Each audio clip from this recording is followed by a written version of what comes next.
ଫଳ ସହିତ ଏହି ଜିନିଷ ମିଶାଇ ଖାଆନ୍ତୁ ନାହିଁ। କଦଳୀ ଓ ପିଜୁଳି। ଯଦି ଆପଣ କଦଳୀ ଏବଂ ପିଜୁଳିକୁ ଏକତ୍ର ଖାଉଛନ୍ତି ତେବେ ସାବଧାନ, ଏଭଳି ଜମାରୁ ବି କରନ୍ତୁ ନାହିଁ। ଏହି ଦୁଇଟି ଫଳକୁ ଏକାଠି ଖାଇବା ଦ୍ୱାରା ପେଟ ଜନିତ ସମସ୍ୟା ସୃଷ୍ଟି ହେବା ସହିତ ମୁଣ୍ଡବିନ୍ଧା ଭଳି ସମସ୍ୟା ବଢ଼ାଇଥାଏ। କମଳା ଓ କ୍ଷୀର।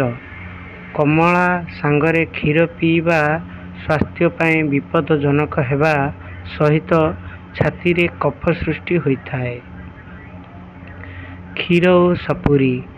ସପୁରୀରେ ଥିବା କ୍ରୋମେଲାଇନ୍ ନାମକ ଏକ ପଦାର୍ଥ କ୍ଷୀରରେ ମିଶି ଶରୀରକୁ କ୍ଷତି ପହଞ୍ଚାଇଥାଏ।